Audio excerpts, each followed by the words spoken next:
বিসমিল্লাহির রহমানির রহিম। এইচএসআইটি solution BD পক্ষ থেকে আপনাদের সবাইকে basic computer and graphic design কোর্সের আজকে ক্লাসে স্বাগতম জানাচ্ছি। সো আমরা মোটামুটি বেসিক কম্পিউটার বিষয়গুলো নিয়ে ক্লাস করছি। অ্যাজ আর্লি অ্যাজ পসিবল আমরা গ্রাফিক ডিজাইনের সেশনগুলোতে চলে যাবো ইনশাল্লাহ। সো আমরা আজকে ক্লাসে মূলত জানবো মাইক্রোসফট এক্সেল সম্পর্কে। সো মাইক্রোসফট এক্সেলটা আসলে কি? তো সবার আগে চলেন আমরা মাইক্রোসফট এক্সেল সফটওয়্যারটাকে একটু ওপেন করে ফেলি। তো এটা ওপেন করার জন্য আমাদেরকে স্টার্ট বাটনে গিয়ে এক্সেল দিয়ে খুঁজতে হবে। আপনারা যদি আপডেট ভার্সন ব্যবহার করেন তাহলে EXCEL অর্থাৎ দিয়ে যে ক্রম আছে এখানেই পাবেন। এবং এর বাইরে যদি আপনারা ব্যাকগ্রাউন্ডের ভার্সন ব্যবহার করেন তাহলে মাইক্রোসফট এক্সেল নামে আপনারা পাবেন। তো আমরা এক্সেল যদি একটা ক্লিক করি তাহলে ওপেন হবে, অথবা আমরা এটাকে চাইলে এখানে রাইট বাটন ক্লিক করে পিন টু টাস্ক বার করে নিব। মোড়ে গিয়ে পিন টু টাস্ক বার করে নিব, তাহলে আমাদের এই টাস্ক বার থেকে আমরা সহজ ওপেন করতে পারবো। সো টাস্ক বার আমি একটা ক্লিক করছি, করে এটাকে ওপেন করে নিব। সো মাইক্রোসফট এক্সেলটা আমরা বলতে পারি এটা একটা স্প্রেডশিট সফটওয়্যার। আমরা মাইক্রোসফট ওয়ার্ড নিয়ে কাজ দেখেছি, পাওয়ার পয়েন্ট নিয়ে দেখেছি। সো ওয়ার্ডকে আমরা কি করতাম, যে সেখানে আমরা বিভিন্ন ধরনের ডেটা প্রসেসিং কাজ করতাম। সো মূলত ওয়ার্ড বলেন, পাওয়ার পয়েন্ট বলেন, এক্সেল বলেন, এগুলোতে কিন্তু আমরা বিভিন্ন ডেটা গুলোকে উপস্থাপন করে থাকি। তো তার মধ্যে এক্সেলের মধ্যে আমরা স্পেসিফিক ভাবে কি কিছু কাজ করে থাকি। তার মধ্যে বিভিন্ন ধরনের হিসাব নিকাশ, বিভিন্ন ধরনের আহ, বলতে পারেন যে ফর্মুলার যে কাজগুলো, এগুলো আমরা খুব সহজে এখানে করতে পারি। ফর এক্সাম্পল আমরা মাইক্রোসফট ওয়ার্ডে লিখতে পারি যে একটা আমরা কি করতে পারি, একটা স্যালারি শিট তৈরি করতে পারি টেবিলে সাজিয়ে, কিন্তু সেখানে আমরা সেখানে হিসাব নিকাশগুলো কিন্তু করতে পারবো না। একটা কোম্পানির হাজার হাজার এমপ্লয়ি থাকতে পারে, সেখানকার তাদের কিভাবে বেতন ভাতাটা দিতে হবে, বা তাদের কাকে বোনাস দেওয়া যাবে কাকে দেওয়া যাবে না, এই বিষয়গুলো কিন্তু মাইক্রোসফট ওয়ার্ড দিয়ে আমরা সমাধান করতে পারবো না। কিন্তু মাইক্রোসফট এক্সেলে এই বিষয়গুলো খুব সুন্দরভাবে ফর্মুলা মাধ্যমে আমরা সমাধান করতে পারবো। সো চলেন আমরা মাইক্রোসফট এক্সেলে একটু ভিতরে যাই। সো ভিতরে যাওয়ার আগে আমরা দেখতে পাচ্ছি এটা হলো ইন্টারফেসটা, যেটা মাইক্রোসফট ওয়ার্ড, তারপর মাইক্রোসফট পাওয়ার পয়েন্ট ওই একই রকম, হোম, তারপর নিউ, ওপেন ইত্যাদি বিষয়গুলো। সো হোমে গেলে আমরা এখান থেকে নিউ এ গিয়ে আমরা ব্ল্যাঙ্ক ওয়ার্কবুক নিতে পারবো। এবং এখানে আরো কিছু রয়েছে, টেক এ ট্যুর, আপনি চাইলে এইটাতে ক্লিক করে আপনি এক্সেল সম্পর্কে কিছু ধারণা নিতে পারবেন। তারপর এখানে কিছু টিউটোরিয়াল আছে, এগুলো চাইলে দেখে নিতে পারবেন। সো আমরা এখান থেকে কি করব, ব্ল্যাঙ্ক একটা ওয়ার্কবুক নিব। এর বাইরেও আমাদের যেগুলো কাজ করেছি, রিসেন্ট কাজ, এগুলো এখানে আছে। এবং পিন করা যদি কোনো থাকে, যে আমরা পিন করে নিতে চাই, সেটা আমরা করতে পারি। ফর এক্সাম্পল আমি এটাকে পিন করে রাখবো, আমার একদম নিচে আছে এটা, একদম সবার শেষে এটা আমি পিন করে রেখে দিলাম। আমি যদি পিন করে রাখি, এটা সবার উপরে থাকবে, দেখেন জাস্ট নাও আমি পিন করেছি, এবং পিনটে গেলেও কিন্তু আমি এটা পাবো। সেখানে আমার হাজার হাজার ফাইল থাকতে পারে, আমার গুরুত্বপূর্ণ ফাইলগুলোকে বা যেটাতে আমি কাজ করছি আমি চাইলে ওটাকে পিন করে রাখতে পারি। ওকে, আমরা এখান থেকে নিউ এ গেলেও কিন্তু আমরা এই একই অপশনটা পাবো, ব্ল্যাঙ্ক ওয়ার্কবুক। এবং এর বাইরেও আমরা কিছু এখানে টেমপ্লেট পাবো, যেমনটা আমরা দেখেছিলাম মাইক্রোসফট ওয়ার্ড এবং পাওয়ার পয়েন্ট। এই টেমপ্লেট গুলো ব্যবহার করে আমরা কিন্তু বিভিন্ন ধরনের কাজ করতে পারি। সো ওকে, আমরা টেমপ্লেট প্রয়োজনে ব্যবহার করতে পারি, এর বাইরে আমরা আমাদের নিজেদের মতো করে কাজ করবো। সো আমরা ব্ল্যাঙ্ক ওয়ার্কবুক নেই, আমরা ভিতরে গিয়ে একটু দেখার চেষ্টা করি যে আসলে এক্সেলটা কি, এক্সেলটা আসলে দেখতে কেমন। তো আমরা যখন একটা ব্ল্যাঙ্ক ওয়ার্কবুক নিলাম, এটাকে আমরা মূলত বলতেছি একটা ওয়ার্কবুক। সেখানে দেখেন এটা পুরোটাকে একটা শিট। খুব ভালো করে খেয়াল করবেন, এই বিষয়গুলো, বেসিক বিষয়টা মাথায় না রাখলে পরবর্তীতে কাজ করতে অসুবিধা হবে। দেখেন আমরা কিন্তু এখানে অনেকগুলো সেল দেখতে পাচ্ছি। বা আপনারা বলতে পারেন যে আমরা মাইক্রোসফট অফিস ওয়ার্ডের মধ্যে যেমন টেবিল নিয়েছিলাম, এরকম এখানে টেবিল করা আছে। হ্যাঁ, আপনারা দেখবেন যে এখানে টেবিল করা আছে। তো আমরা যদি এটাকে কি করি, একদম মাউস ধরে জুম আউট করি, তাহলে দেখবেন যে এখানে ছোট ছোট অসংখ্য ছক আছে, দেখেন, অসংখ্য।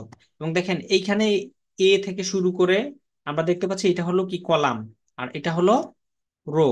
সো কলাম এবং রো অর্থাৎ সারি, এবং এই যে কলাম রয়েছে, এগুলো কিন্তু অনেক গুলো রয়েছে এখানে। তো এখানে দেখেন এ থেকে শুরু করে জেড পর্যন্ত, আবার এ এ দিয়ে শুরু হয়েছে, এ বি দিয়ে শুরু হয়েছে, আমরা চাইলে এখানে শেষ পর্যন্ত কি আবার বাড়িও নিতে পারবো। এবং দেখেন এখানে আমরা যদি দেখি যে আমাদের রো সংখ্যা কতগুলো, অসংখ্য এখানে রো আছে। আমরা যদি একদম পেজ ডাউন করে যাই, কিবোর্ড থেকে পেজ ডাউন প্রেস করলে আমরা একদম নিচে পর্যন্ত যেতে পারবো। তো এখানে মোটামুটি অনেকগুলি রয়েছে। আমরা পেজ ডাউন করে দেখি, সম্ভবত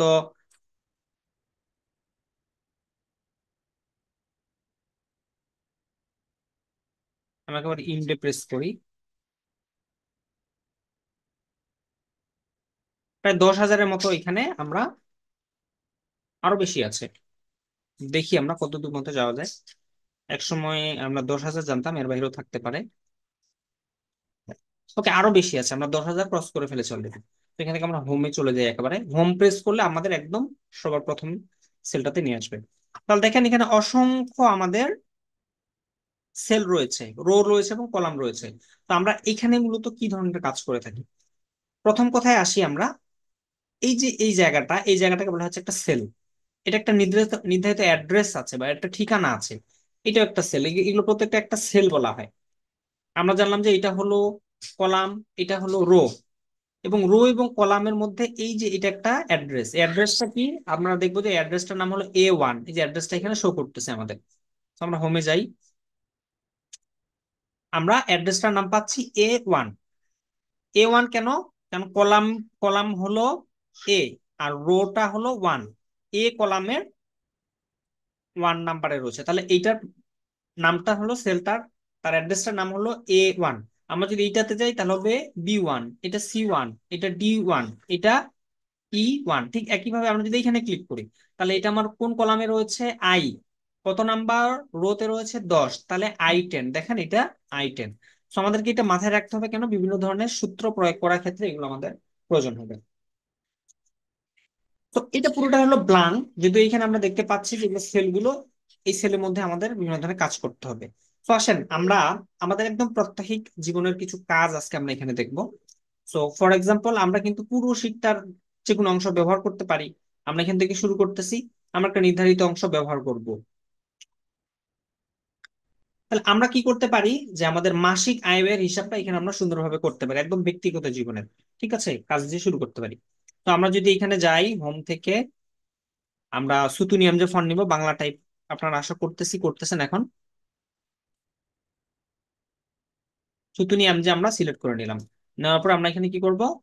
আচ্ছা, হোমটাকে আমরা এখানে পিন করি, তাহলে বেটার হবে। So, এখানে আমরা লিখব মাসিক আয় ব্যয় এর হিসাব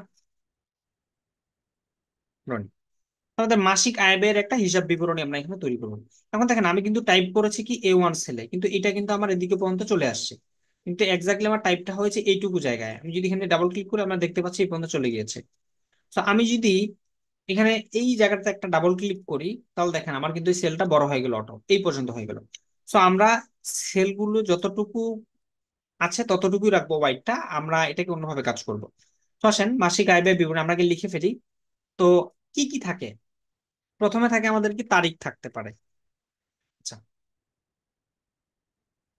আমরা একটা নির্ধারিত, আমরা কন্ট্রোল A দিয়ে, যেহেতু আমরা পুরোটাই বাংলাতে টাইপ করব, কন্ট্রোল A দিয়ে সিলেক্ট করে সুতুনি আমকে দিয়ে ইন্টারপ্রেস করবো, তাহলে আমাদের পুরোটাই বাংলা হয়ে যাবে। নাহলে আমাদের প্রত্যেকটা সেলে গিয়ে কি করতে হবে? টাইপ করতে হবে। এই সমস্যাটা অনেকেরই হয়, প্রত্যেকটা সেলে গিয়ে গিয়ে বাংলা ফন্ট সিলেক্ট করতে হবে, কিন্তু আমি পুরোটা সিলেক্ট করে সুতুনি আমজিতে ইন্টারপ্রেস করলাম। এখন দেখেন আমি যেখানে যাই আমার কিন্তু বাংলা ফন্ট এখন সিলেকশন হচ্ছে। আপনারা চাইলে ইংরেজি দিয়েও করতে পারেন, যাদের বাংলা অসুবিধা হয়। ওকে, তাহলে আমরা এখানে কি লিখতে পারি? তারিখ, তারপর হলো আয়ের বিবরণ, তারপরে হলো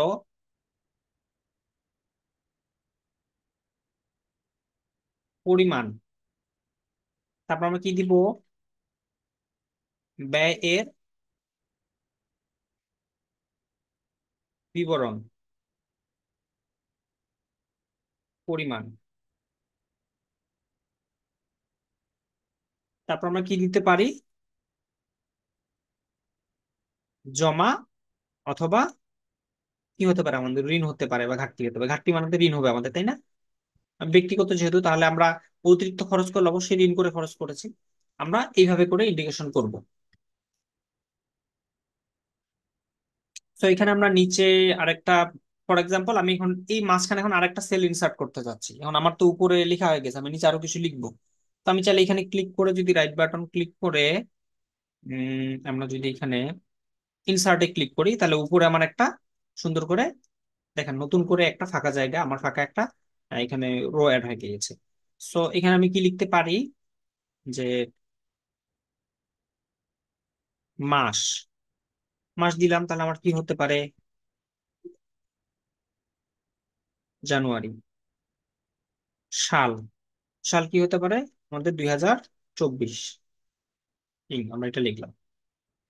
তা প্রথমে আমরা লেখাগুলো লিখে নিব, দেন এটাকে আমরা সুন্দর করে ফরম্যাটিং করব। এখন দেখেন আমাদের মোটামুটি কিন্তু এই পর্যন্তই। আচ্ছা, এখানে আমরা চাইলে একটা মন্তব্য নামে একটা ঘর লিখতে পারি।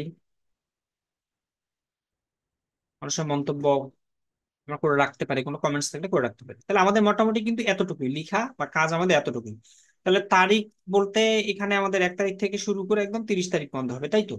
তো আমরা যদি এখানে 01 দেই, আচ্ছা শূন্যটা আসবে না, এখানে শুধু 1 দিব আমরা। তো 1 যদি দেই, 2 যদি দেই, তাহলে আমাদের কি করতে হবে? 30 পর্যন্ত লিখতে হবে। তো আমরা 30 পর্যন্ত না লিখে আমরা যদি এই দুইটাকে সিলেক্ট করি, করে যদি এখন আমি এভাবে টানি, অটোমেটিকলি কিন্তু আমার সংখ্যাগুলো এখানে বাকিগুলো সে কপি করা শুরু করবে। কিন্তু অবশ্যই আমাকে এখানে 1 2 পর্যন্ত লিখতে হবে। আমি যদি 1 লিখি, লিখে যদি কপি টানি, তাহলে এখানে শুধু 1-ই কপি হবে, শুধু 1-ই কপি হবে। কিন্তু আমি 1-এর পরে এই জায়গায় লিখবো 2। ওকে, এখন এই দুইটাকে সিলেক্ট করবো, শিফট ধরে সিলেক্ট করছে, এবং এই যে কর্নারে দেখেন, খুব ভালো করে খেয়াল করবেন, এই জায়গাটাতে একটা আইকন আছে, প্লাসের মতো আসবে। দেন আমি এটাকে টেনে দিব। আচ্ছা, অনেক দূর চলে গেছে, এত দূর আমাদের দরকার নাই। আমাদের 31 পর্যন্ত আমরা রাখবো। অথবা একটা মাসে আমার শুধু তারিখ দিয়েও হিসাবটা আমাদের নাও হতে পারে, যে আমরা যে মাসে পুরো টোটাল মাসে কি খরচ হচ্ছে এটা রাখতে পারি। অথবা তারিখ দিয়েও করতে পারি, যে কোন তারিখে কি খরচ করলাম। ওকে। আচ্ছা, 28, 29, 30, 31। ওকে, তাহলে আমাদের এখানে কিন্তু তারিখটা হয়ে গেল। আচ্ছা, এখন আসেন আমাদের এটাকে সেন্ট্রালি নিয়ে আসবো। আমাদের কাজ কিন্তু এখন হলো 31-এর পরে কি হতে পারে, এখানে আমাদের মোট টোটালের একটা ঘর আসবে। তো আমরা এই পুরো ঘরটা মিলে এখানে আমাদের কাজ হবে। আমরা এখানে লিখে ফেলি মোট। ওকে। সো এখন আমার হলো এই জায়গা থেকে শুরু করে আমাদের হলো এই মন্তব্য এই পর্যন্ত, তাই না? সো এর বরাবর হলো আমাদের, ওই যে নিচে যদি শিফট ধরে ধরে প্রেস করি, আমাদের কিন্তু নিচে নিয়ে আসবে। আমাদের কোন পর্যন্ত কাজ? এই পর্যন্ত কাজ, দেখেন। মানে হলো আমরা এর বাইরে কিন্তু কাজ করবো না, আমাদের ফরম্যাটটা হলো এই পর্যন্ত। তো আমি এটাকে সিলেক্ট করলাম, এখন এটা একটা টেবিলের আমরা ফরম্যাটিং করব। তো এখান থেকে যদি আমরা যদি কি করি, এই যে দেখেন মার্জিনের জায়গা যাবো, বর্ডার্স এর জায়গা যাবো, বর্ডারে গিয়ে আমরা কি অল বর্ডার করে দিব। দেখেন আগে কিন্তু একটা বর্ডার ছিল না, এখন কিন্তু আমাদের একটা সুন্দর করে কালো বর্ডার চলে আসছে। বর্ডার দিয়ে দিলাম। এখন আমাদের হলো এই যে আয় ব্যয় হিসাব হিসাব বিবরণীটা, এটাকে আমরা সেন্ট্রাল করবো এটা মাঝখানে। সো আমরা এখান থেকে এখানে একটা ক্লিক করলাম, শিফট ধরে এখানে। এখন আমি যদি এখানে মার্জ এন্ড সেন্টার করি, দেখেন এখানে আরো কিছু অপশন আছে। সো এখান থেকে আমরা কি মার্জ এন্ড সেন্টার করে দেবো। তাহলে দেখেন এগুলো মার্জ হয়ে গেল, যেভাবে আমরা মাইক্রোসফট অফিস ওয়ার্ডে করেছি। ঠিক একই রকম ভাবে এটা আমরা পুরোটাকে এখানে ধরবো, ধরে আমরা মার্জ এন্ড সেন্টার করে দেবো। তো এখান থেকে আমরা একটু স্পেস দিয়ে সাল এবং মাসটাকে একটু সাইড করে দিতে পারি, দুই পাশে দিয়ে দিলাম এটা মাঝখান দিয়ে। তো উপরে আরো কিছু হতে পারে। সেটা কি হতে পারে, যে প্রতিষ্ঠান নাম হতে পারে। আমাদের যে প্রতিষ্ঠানের কোনো বিষয় না, ব্যক্তিগত। এটাকে বোল্ড করে দিই, বড় করি। তো বড় করার জন্য আমরা এখান থেকে কি ব্যবহার করব? এখান থেকে বড় করি, 14 করে দিলাম এটা। সো এটা আমরা কি করি, আচ্ছা সরি, লেখাটাকে সিলেক্ট করে নিই। ওকে, 16 হয়ে গেছে, আমরা 14 করে দিব। এখানে আমরা 14 করে দিলাম। সেটা আমাদের নিচে চলে আসছে, কেন আসছে? কারণ এখানে আমাদের স্পেসটাকে আমাদের একটু কমাবো এখন। সো আমরা যদি এখানে জানুয়ারি এখানে কি ডিলিট প্রেস করি, তাহলে আমাদের স্পেসটা কমতে থাকবে। ওকে, এখন চলবে। এগুলোকে আমরা এখন সেন্ট্রাল করে নিব। পুরোটাকে সিলেক্ট করলাম, অ্যালাইনমেন্ট করব, মিডিল করে নিলাম সবগুলোকে। দেন হলো আমরা কি করব, একটু ভাবে ডাবল ক্লিক করে দিব, তাহলে এই যে ব্যয়ের বিবরণ ভিতরে চলে গেছে। আমরা এই এই এই জায়গায় উপরে গিয়ে যদি ডাবল ক্লিক করি, আমার সুন্দর করে এগুলো সরে যাবে। এটা দেখেন একদম সাইড হয়ে গেছে। সো এই সেলটাতে আমরা এই কলামে ক্লিক করব, করে এটাকে আমরা সেন্ট্রাল করে নিব। সেন্ট্রাল করে নিলাম, পুরোটা সেন্ট্রাল হয়ে গেল। এখন এই পুরোটাকে সিলেক্ট করবো, আমরা এটাকে বোল্ড করে দিব, বোল্ড। এখন সুন্দর করে চাইলে আমরা এটা একটু কালার করে ফেলতে পারি। আমরা ফর এক্সাম্পল এটা আমরা পুরোটা হেডার। সো এইখানে আমরা গিয়ে কালার দিতে পারি, ব্যাকগ্রাউন্ডে কিছু কালার অ্যাড করতে পারি। ফর এক্সাম্পল আমরা এরকম একটা কালার দিলাম আর ফন্টের কালারটা আমরা হোয়াইট নিলাম। ওকে, দেন বাকি যেগুলো আছে এগুলোকে আমরা একটু হালকা করে কি করতে পারি, হালকা একটু এই ধরনের একটা কালার দিতে পারি। ওকে, আচ্ছা, এটা আমাদের ব্যাকগ্রাউন্ডের কালারটা দিব আমরা, ফন্টের কালার না, হালকা এই টাইপের একটা কালার দিতে পারি।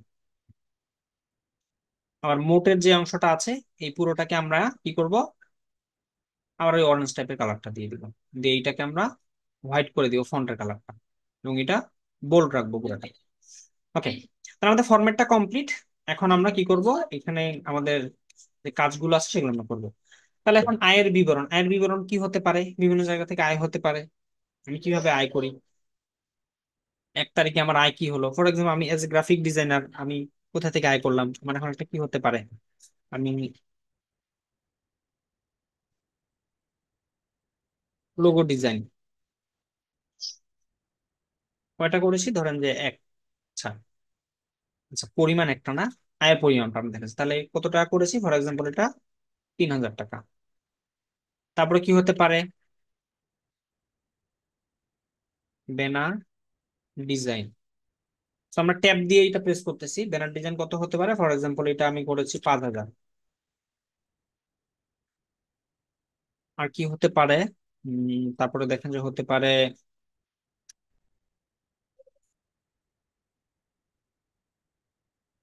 কভার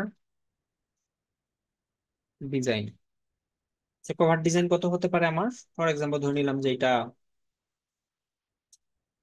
কমে ধরি 2,500 টাকা। ওকে, এরকম করে কিন্তু আমার একটা আর্নিং সোর্স হতে পারে। ওকে, আমরা এটা একটা র্যান্ডমাইজলি লিখে ফেলি।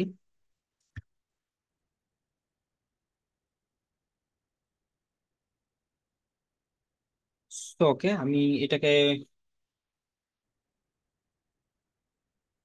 2,501 এখানে দিচ্ছি, 3,502। সেখানে ধরে আমি জাস্ট কপি টানবো এখন, সরি আমি লিখতে চাচ্ছি না বাকিগুলো। তো কপি টানলে অটোমেটিক আমার ওই উপরের থেকে যেটা রেশিও দিয়েছে ওরকম একটা রেশিওতে এটা হতে থাকবে। জাস্ট উদাহরণস্বরূপ দিলাম যে আমি এরকম একটা আর্ন করেছি। বাকি লেখাগুলো আমি দিতে পারি এভাবে, বা আরো কিছু হতে পারে ফেসবুক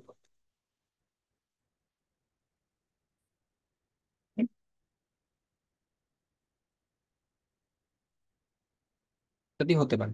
তো এই যে ফেসবুক কভার ডিজাইন লেখাটা ভিতরে চলে গেছে, তো আমি এখানে যদি ডাবল ক্লিক করি আমার সুন্দর করে এটা হয়ে যাবে।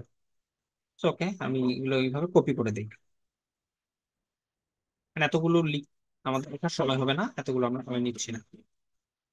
ওকে, তারপর আমরা ব্যয়ের বিবরণ, সো আমাদের ব্যয় হতে পারে। ব্যয়ের বিবরণ কি হতে পারে, আমি কোথায় ব্যয় করেছি, পারিবারিক ইত্যাদি খরচ বা যেগুলো হয় হতে পারে খরচ করেছি। সো ব্যয় বিবরণ কি হতে পারে, যেমন ফর এক্সাম্পল ধরি বাসার বাজার, কি হতে পারে, এখানে ধরেন যে 5,000। তারপরে কি হতে পারে, ব্যক্তিগত ব্যয়, এখানে কত ধরলাম যে 3,000। আচ্ছা, তো বাকি সংখ্যাগুলো আমরা এখানে র্যান্ডমাইজলি বসাবো, ধরুন যে 1,501, এখানে দিব হলো 902, এভাবে দিই। আচ্ছা, এটা 15,000 এখন করছে, জাস্ট এটা ধরে আমি এখানে বসিয়ে দিব। আচ্ছা, সংখ্যাটা মাইনাসের দিকে চলে গেছে। আচ্ছা, আমরা এখানে 1,600 করি, তাহলে র্যান্ডমাইজলি প্লাসের দিকে আসবে। তো এটা আমি জাস্ট করতেছি কিসের জন্য, যাতে সময়টা আমাদের এটা লেখার পিছনে সময়টা না যায়, ওই জন্য আমরা এটা করতেছি। তো বাকিগুলো ঠিক একই রকম ভাবে জাস্ট কপি টেনে দিচ্ছি, জাস্ট আমাদের দেখার সৌন্দর্যটা যাতে সুন্দর হয় এই জন্য। তো আপনারা তাহলে এই তারিখের বিষয়টা স্কিপ করতে পারেন, জাস্ট হলো আয়ের বিবরণ ব্যয়ের বিবরণ এইভাবে দিয়েই করতে পারেন, তারিখের বিষয়টা নাও হতে পারে, অথবা আপনারা আয় বিবরণে দিয়ে এখানে লোগোর ডিজাইন দিয়ে তারিখটা ব্র্যাকেটে লিখে দিতে পারেন, এমন হতে পারে। কারণ আমাদের আহ মানে 31 দিনে যে 31টা কাজ হবে বিষয়টা এমন না। ঠিক আছে, এখানে অথবা ক্রমিক নং দিতে পারেন, এর পরিবর্তে ক্রমিক নং আমরা ইউজ করতে পারি। এটা আমি জাস্ট ফর এক্সাম্পল দিলাম। তো দেখেন আমরা কিন্তু এখানে সুন্দরভাবে একটা ফরম্যাট তৈরি করে ফেলেছি। এখন বিষয়টা হলো এখানে ফরম্যাটটা তো, এটা তো আমরা মাইক্রোসফট অফিস ওয়ার্ডও করতে পারতাম, কিন্তু এখানে করে আমাদের লাভ কি? তো এখানে করে লাভটা হচ্ছে আমরা এখানে কিছু ইকুয়েশনের কাজ বা যোগ বিয়োগ গুণ ভাগ থেকে শুরু করে আরো অনেকগুলো ফর্মুলা আছে। আমরা যদি ফর্মুলা আছে যাই, এখানে অনেক ফর্মুলা আছে। বড় বড় ব্যাংকের ফাইন্যান্সিয়াল হিসাব থেকে শুরু করে বড় বড় প্রতিষ্ঠানের যে হিসাব নিকাশ গুলো খুব সহজে আমরা এখানে করতে পারি। ওকে, তাহলে এখন আসেন আমরা মোটটাকে, আমাদের দরকার হলো এই পর্যন্ত, এইটুকু তো দরকার নাই। তো এখানে আমরা কি করে দেই, হোমে যাই, মার্কসেল করে দিই। সো মার্কস করলাম। সো এটাকে আমরা মিডিল রাখবো না, এটাকে আমরা এই পাশে করে দেবো, মোটটা লেফট লাইন। এখন আসেন আমরা যদি এই পুরো জায়গাটাকে যোগ করতে যাই, তাহলে আমাদের কি করতে, ক্যালকুলেটর চাপতে হবে। কিন্তু মজার বিষয় হলো ক্যালকুলেটর না চেপে আমরা যদি এখান থেকে এই জায়গায় যাই, সামে যাই, সামে যাওয়ার পর আমরা কি করব, দেন হলো আমি যতটুকু অংশের ক্যালকুলেশন করতে চাই সেই অংশটাকে আমি সিলেক্ট করবো। ফর এক্সাম্পল আমি এখানে একটা ক্লিক করলাম, এখান থেকে শুরু, দেন হলো আমি শিফট ধরবো, ধরে এখানে একটা ক্লিক করব। তাহলে দেখেন আমার কিন্তু এই সেলের নামগুলো এখানে চলে আসছে। দেখেন সাম ইকুয়াল C4, অর্থাৎ C4 থেকে আমার কিন্তু শুরু হয়েছে কাজ। দেখেন C4 এ শুরু করেছি। আচ্ছা, আমাদের মিটিংটা কেটে গেলে আপনারা আবার যুক্ত হবেন সবাই। তো এইখানে হলো, এটা হলো আমাদের অ্যাড্রেসটা C4, এবং C4 থেকে শুরু করে আমরা পুরোটা মার্ক হয়ে গিয়েছে। সো জাস্ট হলো এখন যদি আমি ইন্টারপ্রেস করি, দেখেন অটোমেটিকলি আমার এটা পুরোটাই ক্যালকুলেট হয়ে গিয়েছে, কত চমৎকার ভাবে। এখন মজার বিষয়,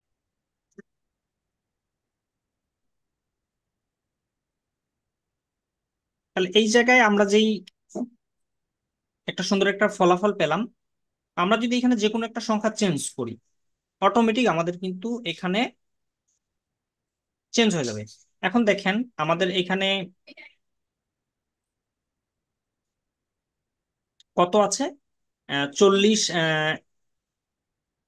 4,08,251। আমরা যদি এই জায়গা থেকে 24-এর জায়গায় যদি এখানে আমরা 20 করে দিই, তাহলে অটোমেটিকলি কিন্তু আমার 4,000 টাকা এখানে কমে যাবে। এখানে যদি 26-এর জায়গায় আমি 30 করে দেই, অটোমেটিকলি কমে যাবে। বা আমি যদি এইখানে একটা নতুন একটা ইনসার্ট করি, ইনসার্ট করে যদি আমি এখানে 2,000 টাকা অ্যাড করে ফেলি, তাহলে অটোমেটিকলি আমার এখানে অ্যাড হয়ে যাবে।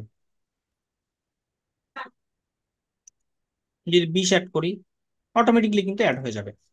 তো আমরা কিন্তু এইভাবে করে খুব সহজেই হিসাবটাকে করতে পারি এখানে। এখন দেখেন আমাদের এই জায়গায় কি আছে, ব্যয়ের হিসাবটা। তো ব্যয়ের হিসাবটাকে আমরা ওইভাবেই একইভাবে করতে পারি, কিন্তু আমরা চাইলে এখান থেকে জাস্ট এটাকে যদি ধরে এই জায়গায় পর্যন্ত টেনে দেই, অটোমেটিকলি কিন্তু আমার এই হিসাবটা এখানে চলে আসবে। দেখেন খুব সহজে আমার এটা চলে আসছে। তো এটা জিরো, এটাকে আমরা ডিলিট করে দিলে প্রয়োজন নেই। এখন আমাদের কি হলো, যে জমা অথবা ঋণ, আমার কত টাকা জমা অথবা ঋণ হলো, আমার কি জমা হলো নাকি ঋণ করতে হলো আমাকে। তাহলে সেক্ষেত্রে আমরা কি করব, তাহলে আয় থেকে যদি ব্যয় বাদ দিই, তাহলে কিন্তু আমাদের অটো চলে আসবে। তো এখানে যদি আমরা এখন কি করি, সামে যাই, আবারও সামে গিয়ে কি করব, এটা সিলেক্ট করলাম, দেন হলো মাইনাস, মাইনাস প্রেস করে যদি আমি আবার এটা ক্লিক করি, দেন আমি যদি ইন্টার প্রেস করি, আমার অটোমেটিকলি রেজাল্টটা চলে আসলো।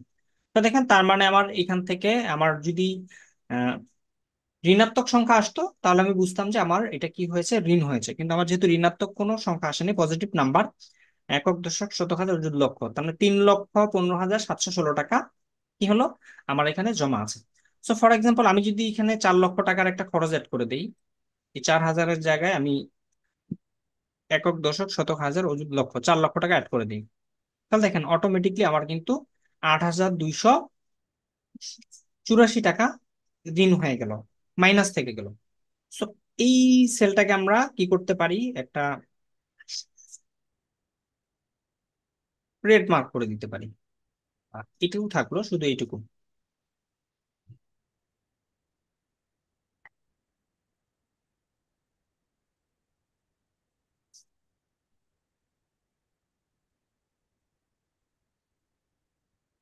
ওকে, এটাকে আমরা রেড মার্ক করে দিতে পারি। তাহলে দেখেন আমাদের কিন্তু চমৎকার ভাবে একটা ফর্মুলা এখানে তৈরি হয়ে গেল। তো আমরা এইভাবে করে কিন্তু যোগ এবং বিয়োগের কাজগুলো খুব সহজেই করতে পারি এবং আমাদের দৈনন্দিন জীবনে যে হিসাবটা খুব সহজে করতে পারি। এখন দেখেন এইখানে আমাদের নিচে হলো শীট 1, সেটা আমরা রিনেম করতে পারি। ফর এক্সাম্পল আমি এখানে লিখে দিতে পারি জানুয়ারি। জানুয়ারি এবং আমি এই জিনিসটাই কপি করে আবার রাখতে পারবো। আমি যদি এখানে রাইট বাটন ক্লিক করি, করে যদি আমরা কি করি, এটাকে কপি করে নিতে পারবো। সেম জিনিসটা আমরা কপি করে নিতে পারবো। অথবা আমি চাইলে এখানে একটা সেল নেই, এইভাবে নিয়ে আমি এই যে জানুয়ারির পুরোটা আমরা কপি করে নিয়ে যাব। এটা পুরোটা এখান থেকে কি করব, জাস্ট সিলেক্ট করলাম, কন্ট্রোল C দিয়ে কপি করব, শীট 2 তে গিয়ে এখানে গিয়ে কন্ট্রোল V দিয়ে পেস্ট করে দেবো। আমার পুরো কিন্তু বিষয়টা এখানে চলে আসবে। আমি এখানে পুরোগুলো আবার সুন্দর করে এখানে অ্যাডজাস্ট করে দিতে পারবো।